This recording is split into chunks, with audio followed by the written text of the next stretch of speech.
Assalamualaikum warahmatullahi wabarakatuh. Perkenalkan, nama saya Muhammad Farhan Firman Surani dari kelompok 3 SMK PGRI 4. Saya mengambil jurusan TPSM. Di sini saya akan menyampaikan pesan dan kesan saya teruntuk sekolah, guru, teman, dan MPLS secara daring di rumah. Yang pertama, saya akan menyampaikan pesan dan kesan saya untuk sekolah. Pesan saya bisa bersekolah di SMK PGRI 4 yaitu saya sangat bahagia sekali dapat bersekolah di SMK PGRI 4. Banyak hal yang saya sudah pelajari, selain ilmu yang saya dapat, juga teman yang begitu baik dan ramah.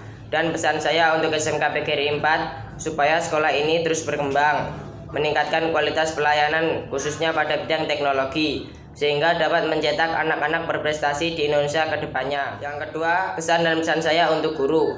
Saya sangat berkesan sekali kepada guru yang selalu ada untuk membimbing saya, menunjukkan apa yang benar dan apa yang salah.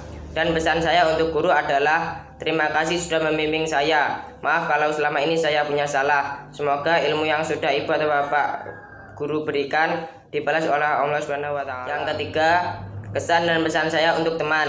Saya berkesan kalian semua sangat baik dan selalu mendengarkan curhatan saya. Dan pesan saya untuk teman-teman adalah jangan pernah berubah ya, tetaplah menjadi orang yang saya kenal. Dan yang terakhir, kesan dan pesan saya terhadap adanya MPLS secara daring di rumah. Kesan saya cukup menyenangkan meski saya harus mengakui perasaan bosan sebab tidak lagi bisa berinteraksi langsung dengan teman-teman sekelas dan hanya bisa melangsungkan kegiatan belajar dari rumah saja.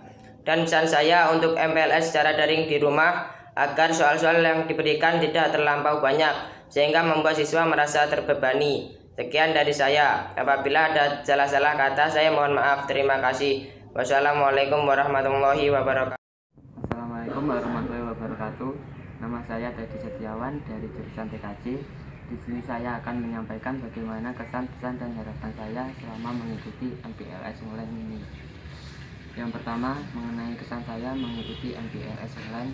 Menurut saya sistem MPLS online ini sedikit menyenangkan dikarenakan saya tidak perlu mengikuti aturan dari kakak kelas yang terkadang suka menjahili adik kelas barunya. Namun ada kurangnya juga karena para siswa kurang leluasa memahami dan mengenal lingkungan sekolah. Yang kedua, mengenai pesan saya mengikuti MPLS online ini, menurut saya MPLS online di tengah pandemi ini sebaiknya dilakukan dengan metode membuat video mengenai lingkungan sekolah, karena itu sangat membantu siswa ketika mengikuti kegiatan MPLS online ini. Dan yang terakhir, harapan saya mengikuti MPLS online ini, semoga kedepannya semua kegiatan yang akan dilakukan oleh pihak sekolah bisa secara terlaksana, secara nyata bukan secara maya, serta hasilnya juga sesuai dengan harapan dan doa. Sekian, terima kasih dari saya. Kurang lebihnya mohon maaf. Wassalamualaikum warahmatullahi wabarakatuh.